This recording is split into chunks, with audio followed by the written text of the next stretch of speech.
Christian Marconi had faced down rival families, negotiated with dangerous men, and built an empire that spanned 3 states.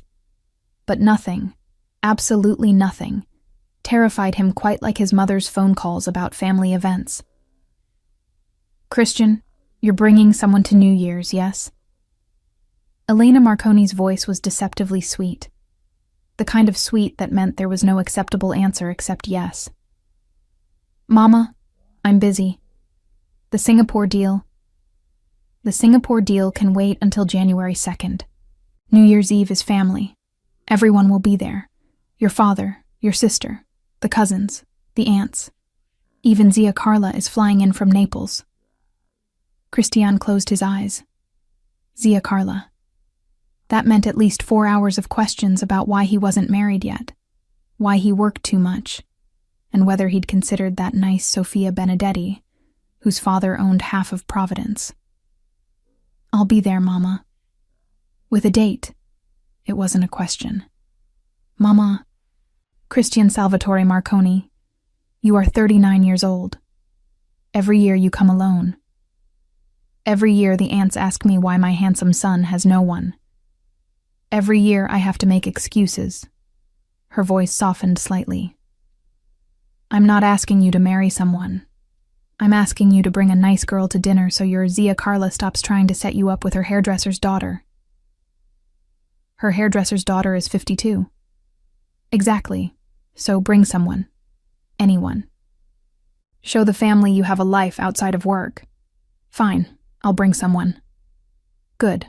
Someone appropriate. Pretty, polite, knows how to handle family." A pause.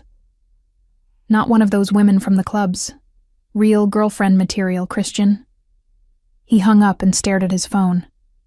Girlfriend material. At a family New Year's Eve party. In 5 days. The problem was Christian Marconi didn't have time for girlfriends. He had a shipping empire to run. Legitimate on paper, considerably less so in practice. He had warehouses to manage, shipments to coordinate, deals to negotiate. Romance required time and attention he couldn't spare, which meant he needed to find a date. Fast. His assistant had a list of women who'd expressed interest. Daughters of business associates, socialites who understood the game, professional companions who knew how to play the part. He could make a call, arrange something, show up with someone appropriate. Except none of those women would survive a Marconi family New Year's Eve. The Marconi family events weren't elegant dinner parties with polite conversation. They were loud, chaotic, overwhelming affairs, where everyone talked over each other in rapid Italian, where the aunts interrogated anyone new with the thoroughness of federal investigators, where his mother watched every interaction to assess whether this woman was worthy of her son. A paid date would crack under the pressure in 20 minutes. He needed someone who could handle chaos. Someone who wasn't intimidated by loud families. Someone who... His office door opened and his sister Valentina walked in, looking frazzled. "I need a favor," she said without preamble. "Hello to you too. Marco's parents want us in Florida for New Year's. 3 days. The kids can't come. Marco's mother is recovering from surgery, doesn't need the chaos. But our regular sitter is with her family in Vermont, and I can't find anyone else on 5 days' notice." She dropped into the chair across from his desk. "Can Mia stay at your place? Just for 2 nights? She's already agreed, but my apartment is too small, and you have that huge house with actual bedrooms." Christian blinked. "Mia? The nanny? My children's nanny for the past 8 months? Mia Sullivan?" Valentina waved her hand. "Keep up, Christian." He did know who Mia Sullivan was. Hard not to when he'd stopped by his sister's apartment 4 times in the past 2 months and found the nanny every time. 26, reddish-brown hair that caught the light, freckles across her nose, Irish-American background that meant she took exactly 0 shit from his sister's demanding children. She was also beautiful in a way that had made Christian very deliberately not think about her because she was his sister's employee and therefore completely off-limits. "You want her to stay at my house," he said slowly. "Just 2 nights. She'll watch Luca and Sophia at my place during the day, then sleep at yours. Your security is better anyway. Valentina leaned forward. Please, I'm desperate. Marco's been planning this trip for months, and I can't cancel now. Why can't she stay at your place? Because the heating is broken and the landlord can't fix it until January 3rd. It's 40 degrees in there at night. I can't ask her to freeze for 2 days. Valentina's expression shifted to calculating. Unless you have a problem with Mia? No problem. Good. Because she's great with the kids. They love her. And if I lose her because my brother is weird about having a woman in his house, I will never forgive you. I'm not weird about having women in my house. You're weird about everything. But Valentina was smiling. So she can stay? Fine, she can stay. Excellent. Valentina stood. She'll be there New Year's Eve around 10. Don't be creepy. I'm never creepy. You're always slightly creepy. It's the whole mafia boss thing. She paused at the door. By the way, Mama called me. She's very excited you're bringing a date to New Year's. Christian's stomach dropped. How does she know that? Because she calls me after she calls you to verify information. She wanted to know if I knew who you were bringing. Valentina's smile turned wicked. I told her I had no idea, but I was sure whoever it was would be lovely. She's already told Zia Carla, who has apparently told everyone in Naples. No pressure. She left before Christian could throw something at her. He sat at his desk, staring at nothing, his mind racing. Mia Sullivan would be staying at his house for 2 nights, over New Year's. Mia Sullivan, who handled his sister's chaos with humor and patience, who wasn't intimidated by loud Italian families because she came from a large Irish one, who'd probably survived worse than a Marconi New Year's Eve just dealing with Valentina's kids on a daily basis. Mia Sullivan, who would be in his house. Available, right when he needed a date to survive his family's interrogation. It was insane. It was inappropriate. It was possibly the best idea he'd had in months. Christian pulled out his phone and called his sister. What now? Valentina answered. Mia, is she seeing anyone? Silence. Then, why?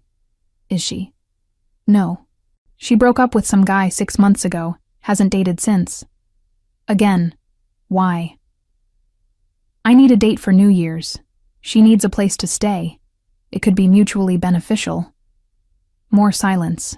Then Valentina started laughing. You want to take my nanny to Mama's New Year's party? She can handle chaos. She knows our family. She's been around enough when she picks up the kids from my place. She's never been to a full Marconi family event. You have no idea what you're asking. Then it's a good thing I'm asking her, not you. Christian leaned back. Just tell me, would she say yes? Valentina thought about it. Maybe, if you ask right. If you're honest about what you're asking for. Mia doesn't play games, Christian. She's straightforward, smart, and she doesn't do well with manipulation. I'm not planning to manipulate her. You're planning to ask your sister's nanny to fake date you at a family party. That's manipulation adjacent at minimum. It's not fake. It's practical. I need a date. She'd be perfect. She'd eat you alive, Valentina corrected. But fine, ask her. If she says yes, I'll even help her get ready. If she says no, you never bring this up again and you find someone else. Deal? Deal. That night, Christian sat in his home office trying to figure out how to ask a woman he barely knew to be his date for possibly the most stressful family event of the year. Direct was probably best. Mia struck him as someone who appreciated honesty. At 9:30 p.m., his doorbell rang. Christian opened it to find Mia Sullivan standing there with a small suitcase, wearing jeans and a sweater, her hair in a messy bun. Hi, she said. I'm early. Valentina said 10, but I finished up at the apartment and thought I'd just come over rather than sit in Starbucks for half an hour. If that's okay? It's fine. Come in. She stepped inside, looking around his foyer with interest.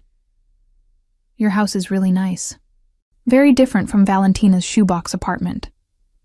I had more space requirements, and significantly more money. But she said it with a smile that made it teasing instead of judgmental. Where should I put my stuff? Upstairs, guest room on the left. He gestured. I'll show you. The guest room was simple but comfortable. Queen bed, attached bathroom, windows overlooking the garden. Mia set her suitcase down and turned to face him. So, house rules? Things I should know? Do you have specific breakfast preferences, or can I just raid your kitchen in the morning? Raid the kitchen. No specific rules. Just... He stopped. This was the moment. Actually, there is something I wanted to ask you. Okay? She sat on the edge of the bed, giving him her full attention. My family has a New Year's Eve party. It's a big deal. Everyone attends. It's formal. There's dinner and champagne at midnight. My mother has been asking me for weeks to bring a date. Mia's expression shifted to understanding. And you don't have one. I don't have one. So you want me to be your fake date to get your mother off your back. She said it matter-of-factly, without judgment. I want you to be my real date to a family party that's going to be loud, chaotic, and somewhat overwhelming. There's nothing fake about it. You'd really be attending as my date. Why me? Because you can handle chaos. You've survived 8 months with Valentina's children. You know my family a little, and he might as well be honest. Because I think you could actually handle this where most women would run away crying after 20 minutes with my aunts. Your aunts are that bad? They're not bad. They're Italian. Loud, opinionated, extremely invested in my personal life. They ask invasive questions, make assumptions, and once they decide they like someone, they're relentless about it. He moved closer. I'm not asking you to pretend to be in love with me. I'm asking you to show up, survive dinner, smile through the questions, and leave at the end of the night with my family thinking I'm dating someone appropriate. What do I get out of it? Smart question. Christian respected that she was negotiating. $5,000. Mia's eyebrows rose. You're offering me $5,000 to be your date for one night? I'm offering you $5,000 to be my date for one night to a party where you'll be interrogated by at least 15 family members, where my mother will assess your suitability as daughter-in-law material within 30 seconds, and where you'll have to eat 7 courses of Italian food while making polite conversation with people who only half speak English. He smiled slightly. It's hazard pay. She laughed. Actually laughed. Bright and genuine. When you put it that way, $5,000 seems reasonable. So you'll do it? I have conditions. Name them. 1. You tell Valentina. I'm not keeping this from her. She's my employer, and I don't lie to her. Done. I already talked to her. She thinks you'll eat me alive. Another laugh. Smart woman. Condition 2. This is one night. No expectations before or after. We show up, we smile, we leave. Done. Agreed. Condition 3.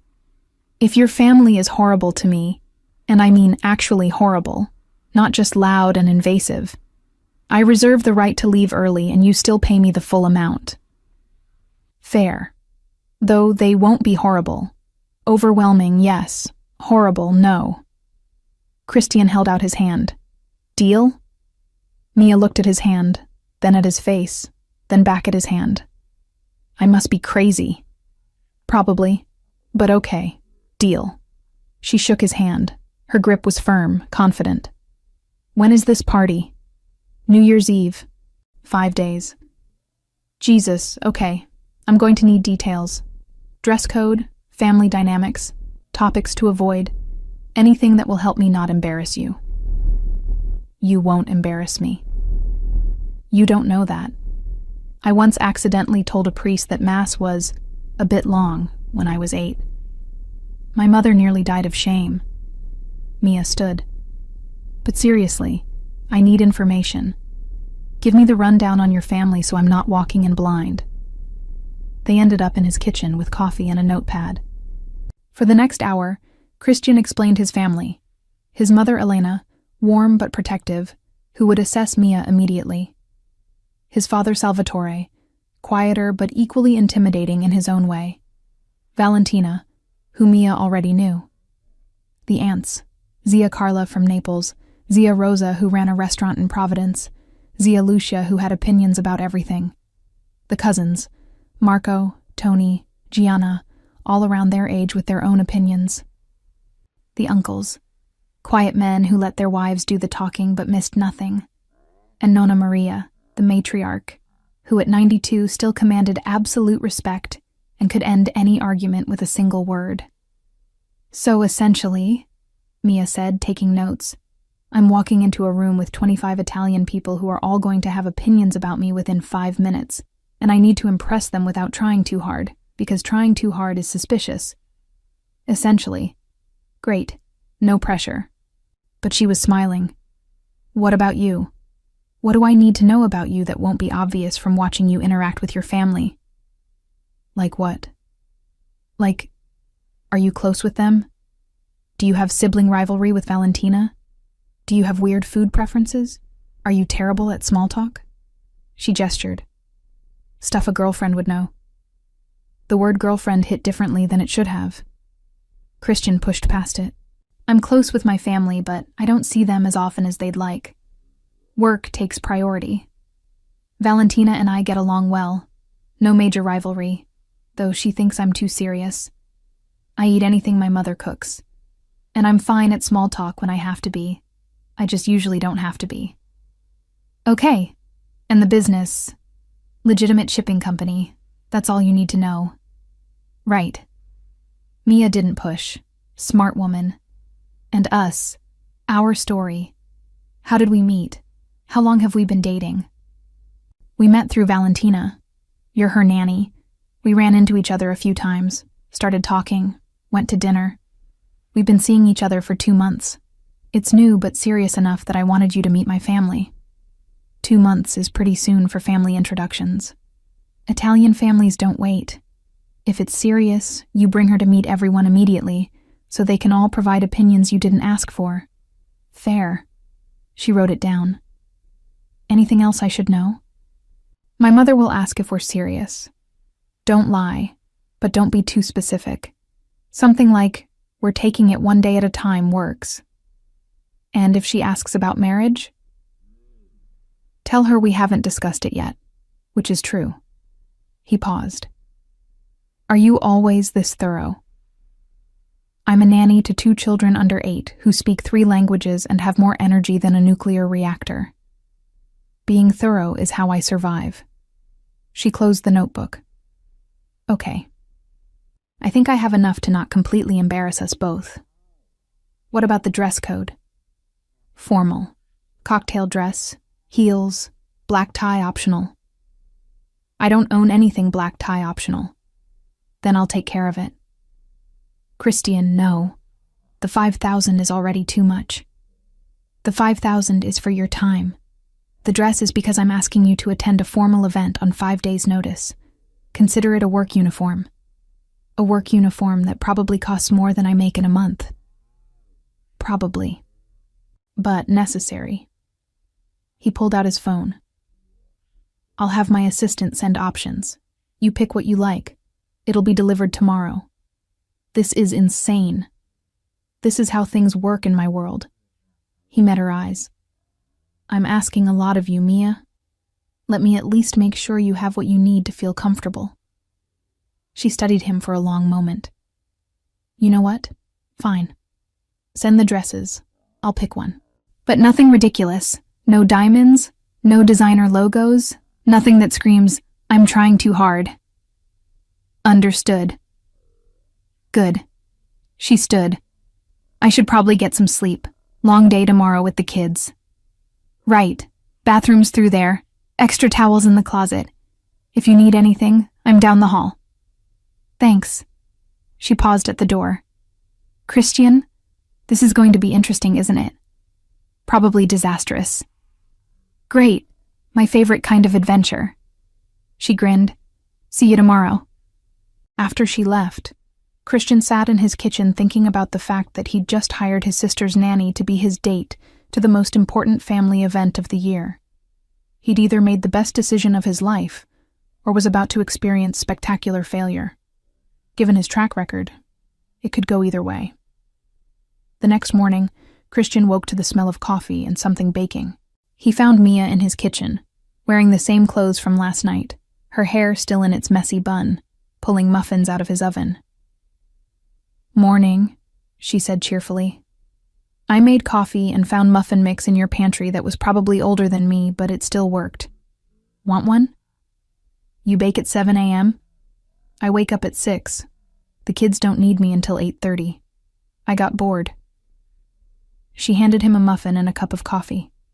"Your kitchen is really nice, very well equipped for someone who doesn't cook. My mother stocks it." That explains the industrial pasta maker. She leaned against the counter, cradling her own coffee. "So I've been thinking about New Year's Eve. Already having second thoughts?" "No. But I realized I don't actually know what your family thinks about you dating. Like, are they desperate for you to settle down? Worried you'll end up alone? Annoyed you work too much?" All of the above. Helpful. But she was smiling. "Okay.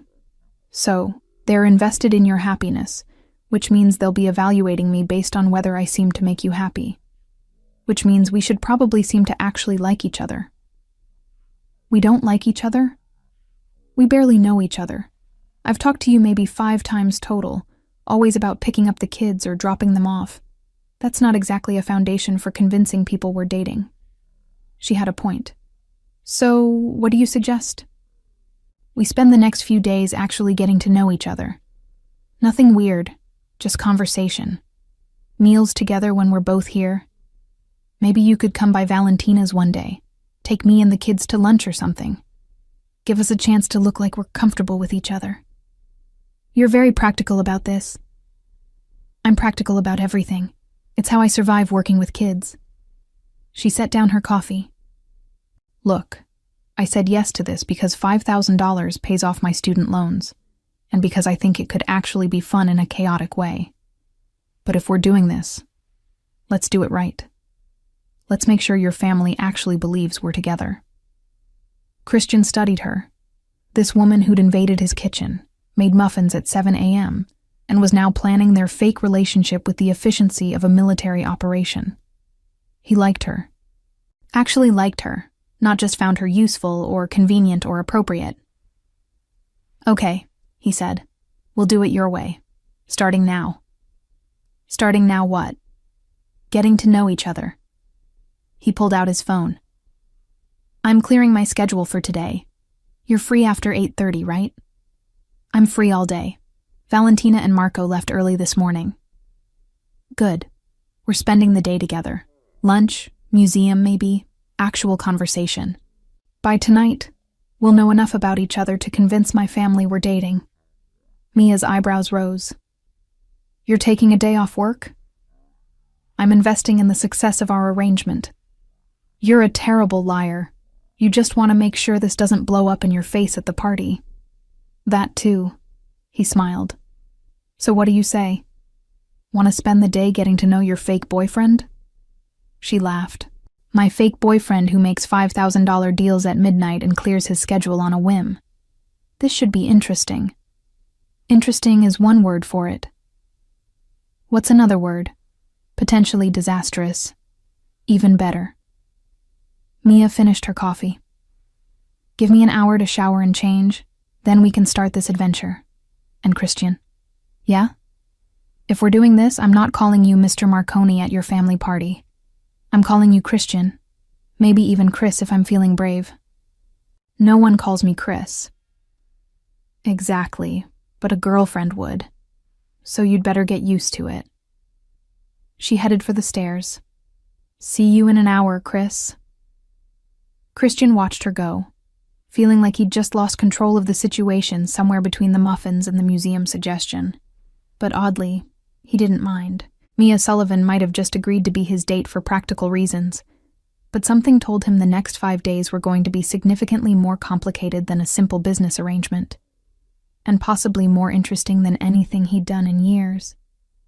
The next 3 days passed in a blur of what Christian could only describe as organized chaos. Mia took her role as fake girlfriend seriously. Too seriously, possibly.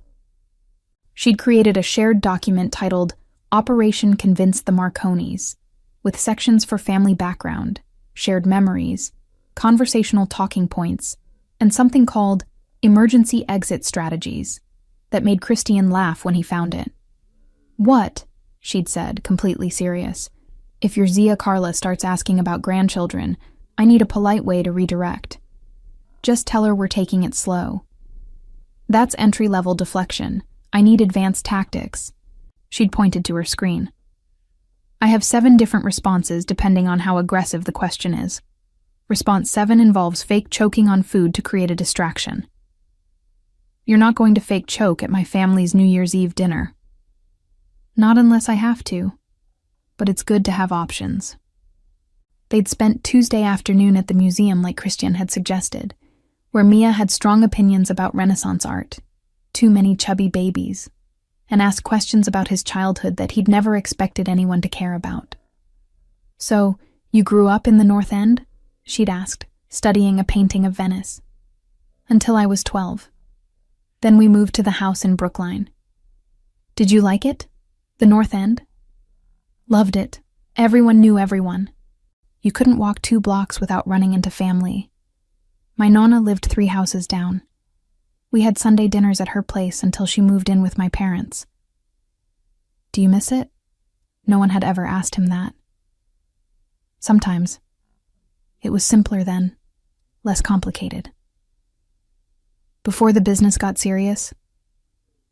He'd looked at her sharply, but there was no judgment in her expression, just curiosity. "Before a lot of things got serious," he'd said. Wednesday, Mia had insisted they go to lunch at a small Italian restaurant in the North End. Exposure therapy, she'd called it. They needed to look comfortable in Italian restaurant settings, since New Year's Eve would be exactly that, just with more relatives. The owner had recognized Christian immediately, had made a fuss, had asked about his mother. Mia had handled it perfectly, warm but not over-familiar, letting Christian take the lead, but contributing enough to seem like she belonged. "You did that well," Christian had said after. "Did what?" "Handled Gino. He's known my family for 40 years. If you'd been too forward or too quiet, he would have told my mother within an hour." "And what would he tell her now?" "That I brought a nice girl to lunch, that she has good manners, that I seem relaxed around her." He'd smiled slightly. "He'll probably call her tonight." "Great, no pressure." Thursday afternoon, the dresses arrived. 6 of them, all different styles, all beautiful, all probably costing more than Mia's monthly rent. Christian had been in a meeting when he heard her voice from upstairs. "Oh, you've got to be kidding me."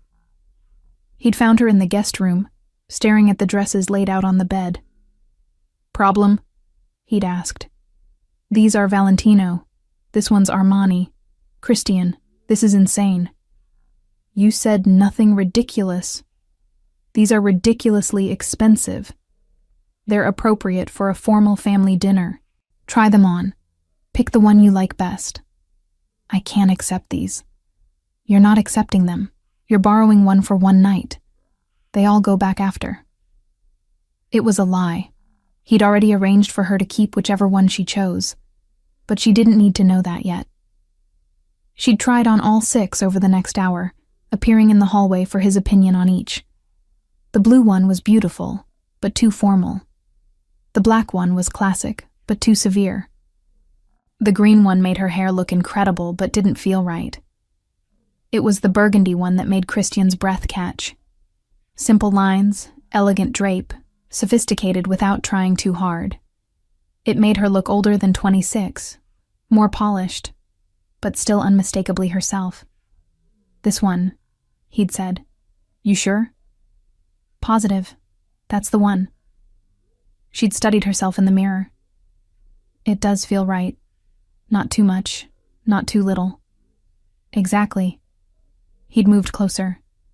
You look beautiful. She'd met his eyes in the mirror, something shifting in her expression. Thank you for all of this. I know it's technically business, but you've been nice about it, considerate. You're doing me a massive favor. It's the least I can do. Still, she turned to face him. I appreciate it. They'd stood there for a moment too long, something unspoken hanging between them, before Mia had cleared her throat and stepped back. I should change. Don't want to risk spilling something on this before the party. Right. Of course. That night, Valentina had called to check in. So, she'd said, without preamble, how's Operation Fake Date going? It's not fake, it's practical. Right. And you spending 3 days straight with her is also practical? We're establishing rapport. You're falling for her.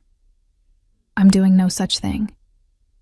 Christian, I've known you for 39 years. I know what you sound like when you're interested in someone. You're interested in Mia. She's doing me a favor, that's all. Keep telling yourself that. Valentina had laughed. But for the record, I approve. Mia's great. She's smart, funny, good with kids, and she doesn't put up with bullshit. You could do a lot worse. This isn't about doing better or worse. It's about surviving Mama's New Year's Eve party. Whatever helps you sleep at night, big brother. Friday morning, New Year's Eve. Christian woke to find Mia already in the kitchen, stress baking. Good morning, she said, slightly manic. I made cannoli, from scratch, at 6 a.m., because apparently stress makes me Italian. Christian looked at the kitchen counter, which was covered in perfectly formed cannoli. You stress bake Italian desserts? My grandmother was Irish-Italian. She taught me when I was 8. Apparently, muscle memory kicks in when I'm panicking. She gestured at the cannoli. Do you think your mother would be insulted if I brought these? Or is that presumptuous? Should I not bring anything? What's the protocol? Mia, breathe. I'm breathing.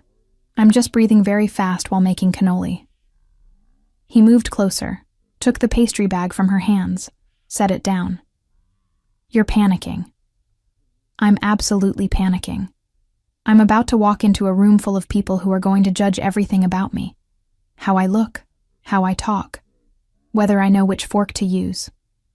And I'm supposed to convince them I'm dating you, when 3 days ago I barely knew your favorite color. Blue, like the ocean. See, I didn't know that. What else don't I know? What if someone asks me something basic and I don't know the answer and everyone realizes this is fake? Then we laugh and say we're still getting to know each other. We've only been dating 2 months. No one expects you to know everything. He touched her shoulder gently. And for the record, you know more about me after 3 days than most women I've dated for months. You know about the North End, about Nonna Maria, about my family. You know how to handle my mother. You're going to be fine. What if I'm not? Then I'll run interference. I'll redirect. I'll create distractions if needed. He smiled. I might even fake choke. That got a laugh. You read my emergency strategies document? All 7 responses. Very thorough. I told you. I'm always thorough. She took a breath, steadier now. Okay. You're right. I can do this. I've survived worse. Like what? Last month, Luca and Sophia both got food poisoning at the same time. I cleaned up vomit for 6 hours straight while Valentina was stuck in traffic. If I can survive that, I can survive 1 dinner party. That's the spirit. A low bar, but I'll take it. She looked at the cannoli. Should I bring them? Absolutely. My mother will love that you made the effort. Shows respect for tradition. Okay, cannoli it is. She started packing them carefully into a container.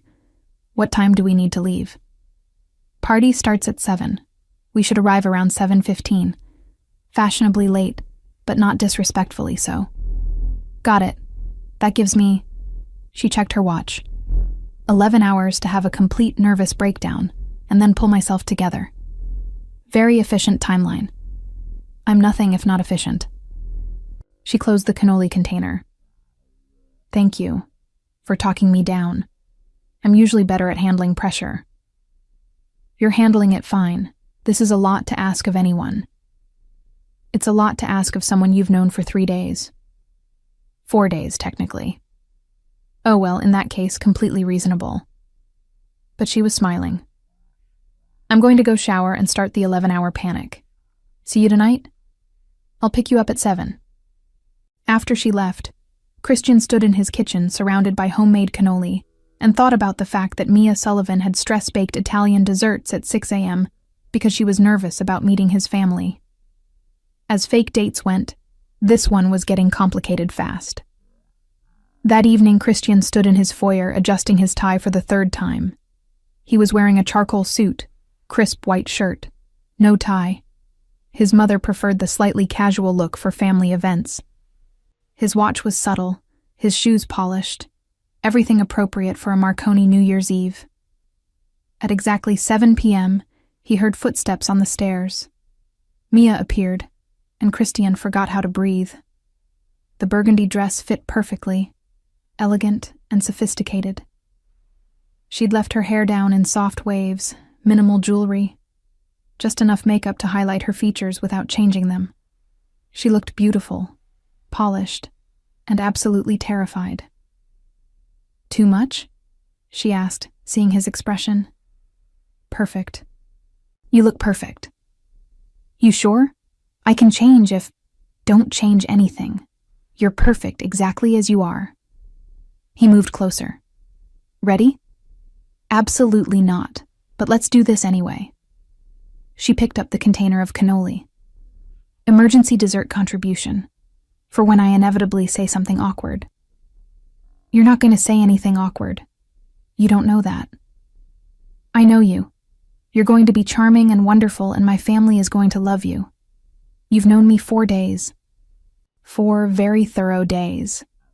He offered his arm. Come on, time to face the Marconis. The drive to his parents' house in Brookline took 20 minutes. 20 minutes of Mia running through her mental checklist, muttering things like, 2 months, met through Valentina, taking it slow under her breath. You're going to be fine, Christian said for the 3rd time. You keep saying that. Because it's true. They pulled up to his parents' house, a large colonial that had been in the family for 30 years. Every window glowed with light. Cars lined the circular driveway, and through the front windows, Christian could see people moving around. His family, all of them. Oh, God, Mia whispered. There are so many people. Breathe. We walk in. I introduce you to my parents first, then we work the room. You stick with me, I'll handle the introductions. And if someone asks something I can't answer, you smile and tell them you'll have to ask me later. Girlfriends don't know everything. He squeezed her hand. Ready? No, but let's go anyway. They walked to the front door together. Before Christian could knock, it swung open to reveal Valentina, holding a glass of wine and grinning. The fake couple arrives, she announced. Valentina, Christian hissed. Relax. No one heard me. Come in before you freeze. She pulled Mia into a hug. You look amazing. That dress is perfect. Thank you for helping me pick it. Thank Christian. He has surprisingly good taste for someone who wears the same 3 suits on rotation. Valentina took the cannoli container. You made these? Stress baking at 6 a.m. Respect. Okay, Mama is in the kitchen directing operations. Papa is in the living room with the uncles. Zia Carla already asked me 3 times when you'd arrive. The stage is set. Ready for your debut? As I'll ever be. Christian kept his hand on the small of Mia's back as they entered. The house smelled like garlic, wine, and decades of family gatherings. Voices echoed from multiple rooms, Italian and English mixing together, laughter, the sound of children running somewhere upstairs. Christian! His father's voice boomed from the living room. Finally, everyone, Christian is here. No turning back now. They walked into the living room, massive space filled with Marconis in various states of cocktail hour. His father Salvatore stood by the fireplace with his brothers. Cousins occupied the sofas. Children ran between adults with the fearlessness of family favorites. And in the center of it all, standing with perfect posture and sharp eyes, was his mother Elena. She saw him first. Then her gaze shifted to Mia. The room went quiet. Not complete silence. The children were still playing. Uncle Tony was still talking to Uncle Marco. But a noticeable shift. Everyone who mattered was suddenly watching. Watching Christian. Watching the woman on his arm. Waiting to see who he'd brought home. Elena Marconi's expression was carefully neutral as she crossed the room. She was 64, elegant in a navy dress, her dark hair showing silver streaks she refused to dye. She'd been beautiful once and was still striking, the kind of woman who commanded attention without demanding it. "Christian," she said, kissing both his cheeks in the traditional way. "You're late. Fashionably late, Mama." Her eyes shifted to Mia. "And you brought a friend." The word friend was loaded with meaning. "Mama, this is Mia Sullivan. Mia, my mother, Elena Marconi." Mia extended her hand with a confidence Christian knew she didn't feel. "Mrs. Marconi, it's a pleasure to meet you. Thank you for having me." Elena didn't take her hand immediately. She studied Mia, really studied her, in that way mothers have of seeing everything in 3 seconds. Then finally, she took Mia's hand. "Mia, Irish name." "Yes, ma'am. My grandmother was from Cork." "And your family? They're here in Boston?" "My parents are in Southie. 3 brothers, 2 sisters, big family, lots of noise." Mia smiled. "I understand you have a similar situation." Elena's expression shifted slightly. "You could say that. And how do you know my son?" "I'm Valentina's nanny. I've been working with Luca and Sofia for 8 months. Christian and I met when he'd stopped by to visit them." "You're the nanny?" Elena's tone was impossible to read. "Yes, ma'am." "And now you're dating my son?" "Yes, ma'am." The room was absolutely silent now. Even the children had stopped playing. Elena looked at Christian, then back at Mia, then at the cannoli container Valentina was holding. "Are those homemade?" Elena asked. "Yes, ma'am. I made them this morning. I know it's presumptuous to bring dessert when you've clearly prepared everything, but my grandmother always said never arrive empty-handed to a family dinner. Your grandmother was wise." Elena took the container, opened it, examined the cannoli with the critical eye of someone who'd made thousands herself. "These look very good. Proper shells, not too sweet. My other grandmother was Sicilian. She was very particular about cannoli. Sicilian grandmothers are particular about everything." Elena closed the container. "These are beautiful. We'll serve them with the other desserts." She turned to the room at large. "Everyone, this is Mia Sullivan. She's dating Christian. Be nice or I'll hear about it." And just like that, the tension broke. People moved forward to introduce themselves. Cousins wanted to shake hands. Aunts appeared to assess. Children asked if she'd brought toys, but Elena pulled Christian aside before he could follow Mia into the chaos. "The nanny, Christian?" Her voice was quiet. "Valentina's nanny?" "Yes." "Does Valentina know?" "She knows. She approves."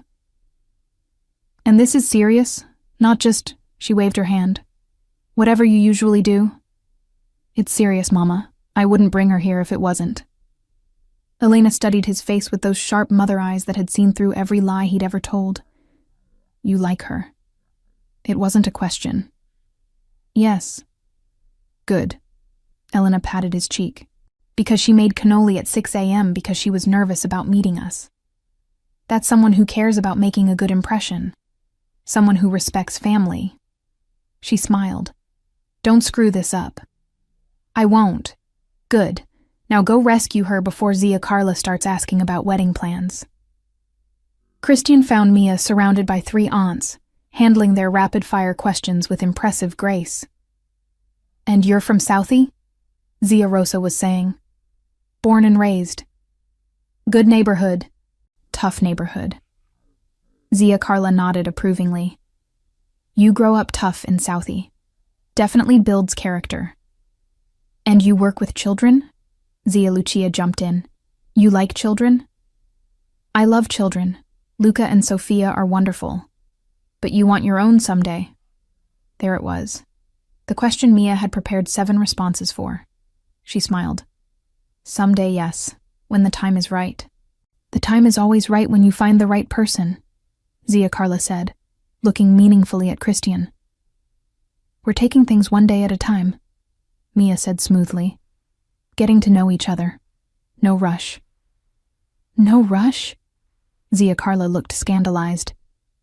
You're 26. 26, Zia Rosa interrupted. Which is young.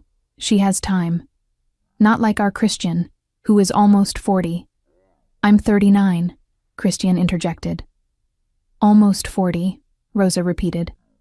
You should be thinking about these things. We are thinking about them, Mia said, and Christian felt her hand slip into his. Just not at a family party where everyone is listening. The aunts laughed. Actual laughter, warm and approving. I like her, Zia Carla announced. She has spine. Christian, this one has spine. I noticed. Good. You need someone with spine. All the women you've brought before. Too soft. Too worried about saying the wrong thing. But this one. She gestured at Mia. This one will tell you when you're being an idiot. I appreciate the vote of confidence, Mia said dryly. You'll fit right in, Zia Rosa declared. Come, let me introduce you to the cousins. They'll want to know who finally caught Christian's attention. As Mia was pulled away by the aunts, Valentina appeared at Christian's elbow.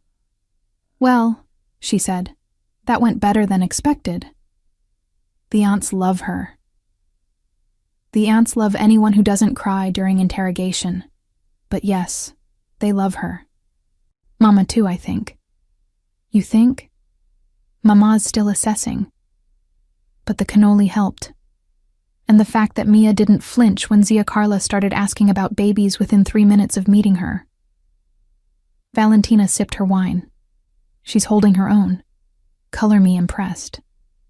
She's incredible. You're falling for her. I'm appreciating her ability to handle our family. Right. Keep lying to yourself. Valentina patted his shoulder. I'm going to go save her from Cousin Marco. He's already trying to explain his crypto investments. The next 2 hours passed in a blur of introductions, conversations, and food. So much food. Mia handled it all with grace, laughing at Uncle Tony's terrible jokes, listening intently to Nonna Maria's stories about Sicily, answering the children's questions about whether she knew any princesses. No, but she knew some very impressive kindergartners. She fit. Impossibly. Perfectly. She fit into his chaotic family like she'd always been there. At midnight, when the countdown started and champagne was distributed, Christian found himself standing next to Mia on the terrace, watching fireworks over Boston. You survived, he said quietly. Barely. Your Zia Carla asked me 4 separate times if I wanted children and suggested specific names. What names? Salvatore for a boy, Elena for a girl. She was very specific. Christian laughed. She's determined. She's terrifying, but in a loving way. Mia turned to face him as the countdown reached 10. Thank you, for tonight, for introducing me to your family, for trusting me with this. Thank you for saying yes, for being perfect, for making homemade cannoli at 6 a.m. 5, 4, 3, 2, 1, Happy New Year. Around them, everyone cheered. Fireworks exploded. People kissed. Cousins, spouses, parents, and children. Christian looked at Mia, saw her looking back at him, and made a decision. For authenticity, he said quietly. What? He kissed her. It was supposed to be quick, for show, to complete the illusion for anyone watching. It wasn't. Mia's hand came up to his face and she kissed him back, soft and sweet and real. More real than anything had felt in a very long time. When they pulled apart, she was blushing. That was... For authenticity, Christian repeated, but his voice was rough. Right. Authenticity, she smiled. Very convincing. Should we... Yeah, probably. They stood there for a moment, the noise of the party around them, the taste of champagne and possibility between them. Mia, Christian, there you are. Elena appeared, pulling them both inside. Midnight toast! Everyone gather! The moment broke. But as Christian followed his mother inside, Mia's hand still in his, he caught Valentina's knowing smile across the room. This was supposed to be fake, but somewhere between the museum and the cannoli, and the kiss at midnight, it had become something else entirely, and Christian had no idea what to do about it. The party continued for another 2 hours after midnight. More food, more wine, more stories. Christian's cousins shared embarrassing childhood memories. The aunts debated the best way to make ragu. Children eventually crashed on various sofas, exhausted from running around. Through it all, Christian was acutely aware of Mia beside him, laughing at his uncle's jokes, asking Nonna Maria to teach her a Sicilian phrase, fitting seamlessly into his family's chaos. And that kiss at midnight, that was supposed to be for show. Except no one had been watching when it happened. They'd been alone on the terrace. There'd been no audience, no need for authenticity, which meant it had been real. Around 2 a.m., people started leaving. Cousins gathered sleeping children. Aunts kissed cheeks and extracted promises to visit soon. Uncle Tony hugged Mia and told Christian he'd better not screw this up. I like this one, he'd said, loud enough for everyone to hear. She laughs at my jokes and doesn't look at me like I'm crazy. That's because she is crazy, Valentina had said, helping Sophia into her coat. Anyone dating Christian has to be at least a little crazy. Hey, Christian had started. She's not wrong, Mia had said, earning laughs from everyone nearby. Finally, after the last cousin left, and only Elena and Salvatore remained in the kitchen cleaning up, Christian and Mia said their goodbyes. Elena pulled Mia into a hug, a real hug, warm and maternal. Thank you for coming tonight. You were wonderful. Thank you for having me, Mrs. Marconi. Your home is beautiful, and your family is... Mia smiled. Exactly as chaotic and wonderful as Christian described. Chaotic is our specialty. Elena held her at arm's length. You're good for him. I haven't seen him this relaxed at a family event in years. He's good for me, too. Elena's eyes sharpened slightly, seeing something. Is he? Yes, ma'am. Good. Elena patted her cheek. Come back soon, for Sunday dinner. Bring your appetite and your patience. You'll need both. In the car, driving back to Christian's house, neither of them spoke for several minutes. The silence wasn't uncomfortable, but it was loaded with everything they weren't saying. Finally, Mia broke it. Your family is amazing. They're overwhelming. Overwhelmingly amazing. Your mother is incredible. She ran that entire party without breaking a sweat. And your dad is hilarious when he's not pretending to be serious. And Nonna Maria is basically everyone's favorite person. She liked you. She doesn't like everyone. How could you tell? She taught you a Sicilian phrase. She only does that for people she wants to keep around. Christian glanced at her. You were perfect tonight. Better than perfect. My family loved you. Even Zia Carla? Especially Zia Carla. She told my mother you're the best girl I've ever brought home. Well, technically I'm the only girl you've brought home this year. She meant ever. Apparently everyone else was too. He made air quotes. Prissy. Mia laughed. That's the nicest insult I've ever received. They pulled into his driveway. Christian turned off the engine but didn't move to get out. Mia. Christian. They spoke at the same time, stopped, looked at each other. You first, Mia said. That kiss. At midnight, He stopped, started again. I said it was for authenticity, but no one was watching, Mia finished quietly. I know. So why did I kiss you back? She turned in her seat to face him. Because I wanted to. Because somewhere between stress-baking cannoli and meeting your Zia Carla, this stopped being fake for me. Or maybe it was never fake. Maybe I was just using the arrangement as an excuse to spend time with you. Christian's heart was hammering. Mia, let me finish, please. She took a breath. I know this was supposed to be business. $5,000 for one night, get your family off your back. Everyone wins. But I can't pretend anymore that I don't feel something real here. And I know that's not part of the deal. I know it's complicated because I work for your sister, and because we barely know each other, but he kissed her. Properly this time, without the excuse of midnight or authenticity or anyone watching. Just because he wanted to.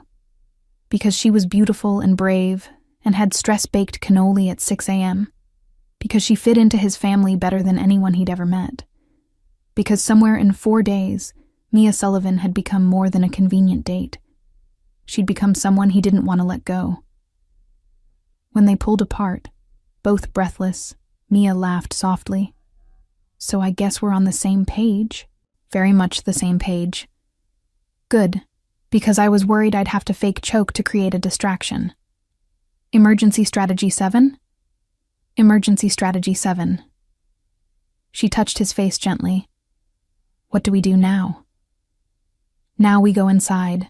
We talk. We figure out if this is real, or if we're both just caught up in the performance. It's real, Mia said with certainty. I don't kiss people like that as part of a performance. Neither do I. So we're really doing this? Dating for real? If you want to. I want to. She smiled. Though I should probably tell you, the $5,000 paycheck makes this potentially very unethical. Consider it a retroactive payment for 4 days of intensive girlfriend training. That's a terrible rationalization. I'm excellent at terrible rationalization. It's part of my job description. She laughed, and Christian felt something settle in his chest.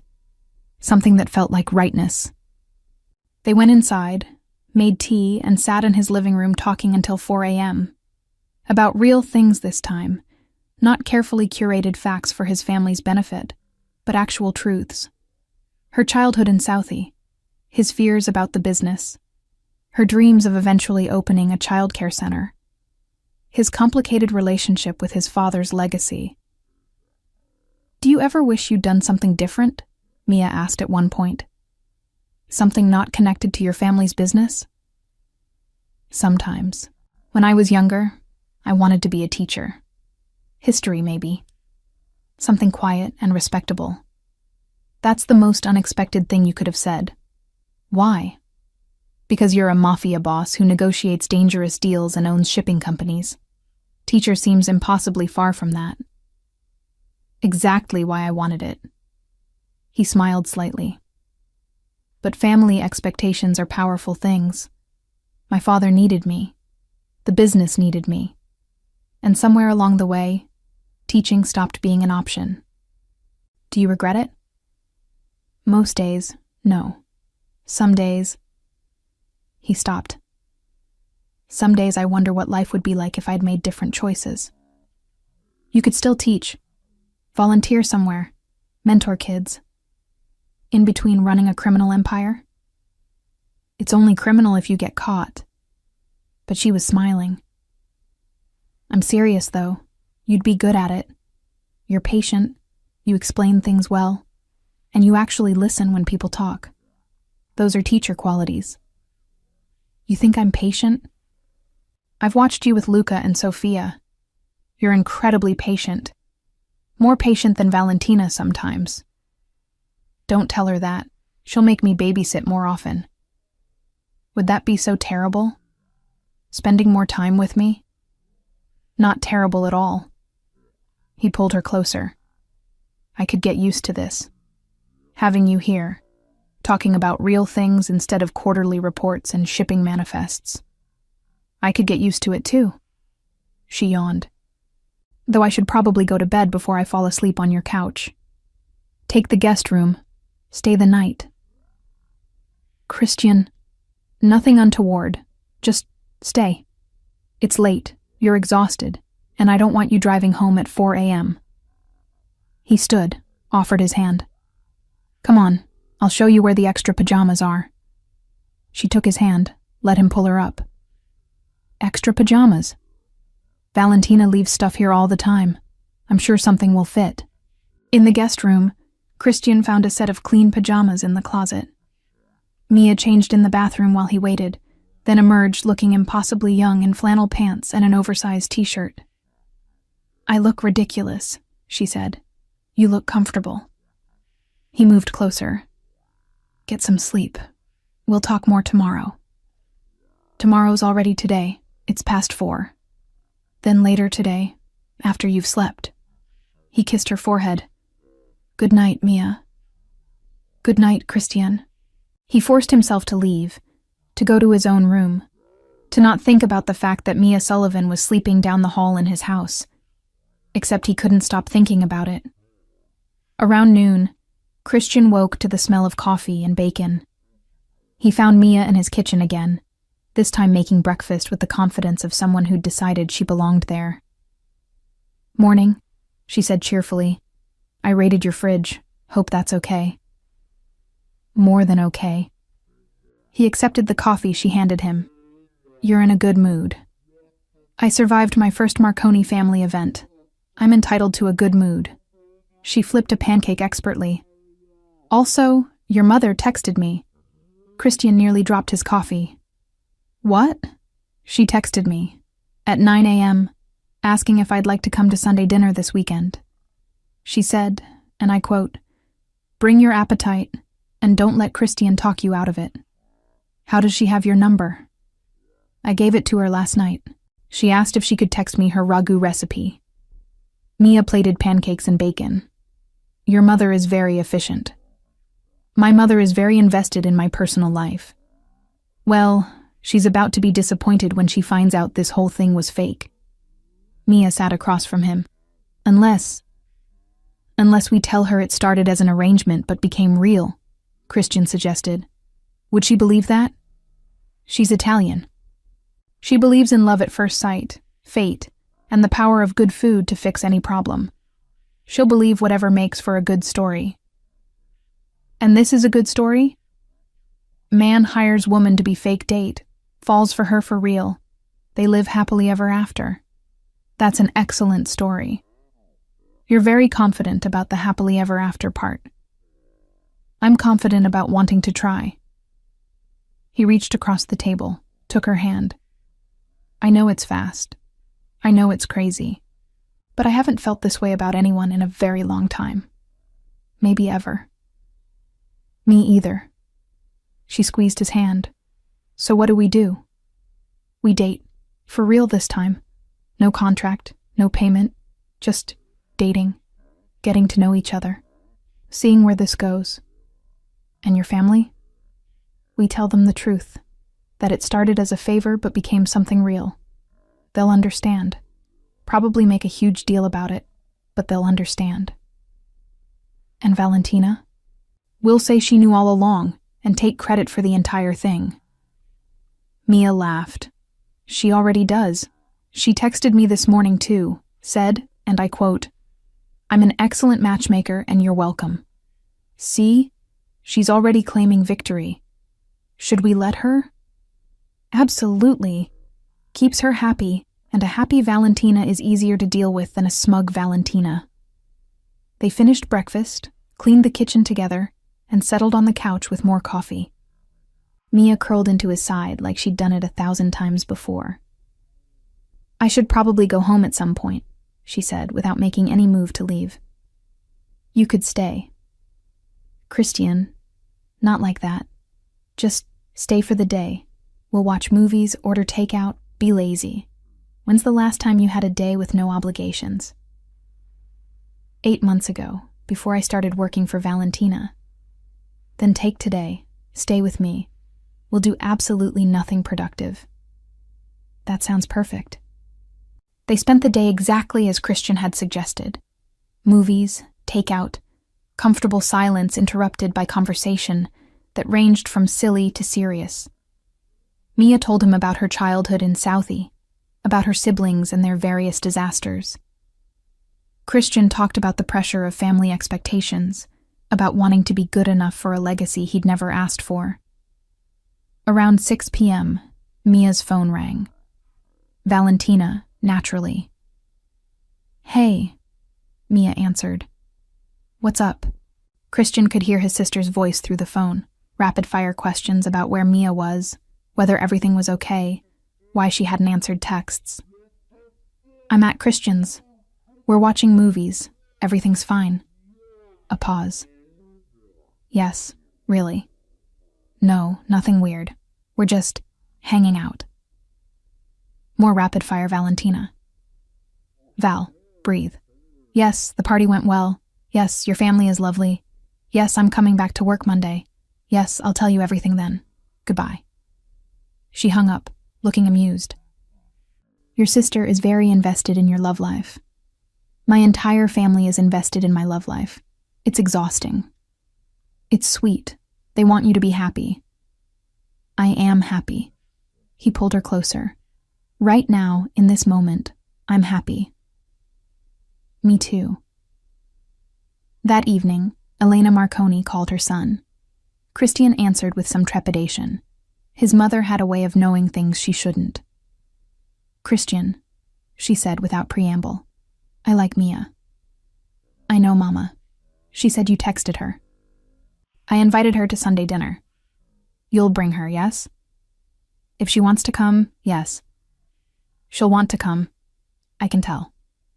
A pause.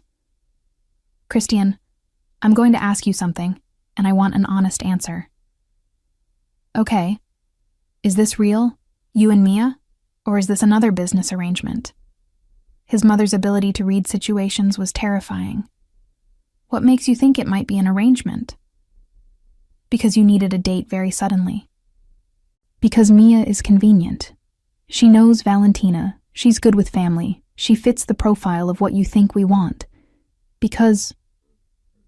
Elena sighed. Because I'm your mother, and I know when you're being strategic about something. Christian closed his eyes. It started as an arrangement. I knew it. But it became real.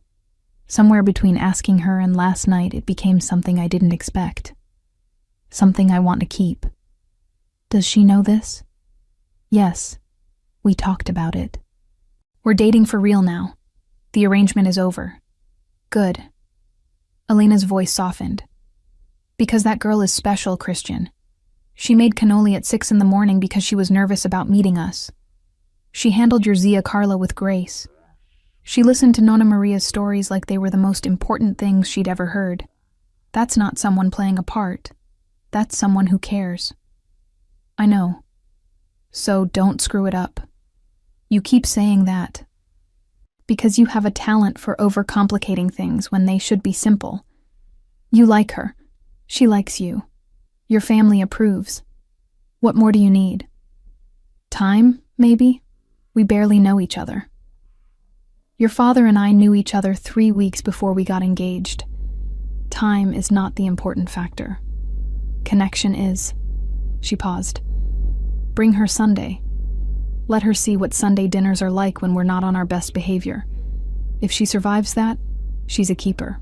After hanging up, Christian found Mia in the kitchen, stress baking again. What are you making now? He asked.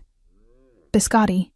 Your mother mentioned she likes biscotti, so I'm making biscotti for Sunday dinner, if we're going.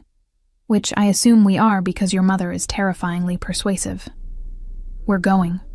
He moved behind her, wrapped his arms around her waist. My mother knows. Mia tensed. Knows what? That it started as an arrangement, she asked directly. I told her the truth, that it started practical, but became real. And she's okay with that? She called you special and told me not to screw it up. So yes, she's okay with it. Your mother is full of surprises. My mother is full of wisdom disguised as directness. He kissed her temple. She's right, though. You are special, and I'm going to do everything I can not to screw this up. Good plan. Mia leaned back against him. Because I'm already invested in this. In you. In your chaotic family, and your mother's texts, and your sister's smugness. All of it. Even Zia Carla asking about baby names? Especially that. It's horrifying and endearing at the same time. That's the Marconi family in a nutshell. They stood there in his kitchen, Mia stress-baking biscotti, Christian holding her, both of them knowing this was the beginning of something that would probably be complicated and definitely be wonderful. Hey, Christian, Mia said after a moment. Yeah? Thank you. For asking me. For trusting me with your family. For turning something practical into something real. Thank you for saying yes. For making cannoli at 6 a.m. For not running away when Zia Carla started planning our wedding. She did what? She has a venue picked out. St. Leonard's, naturally. She told my mother after you left.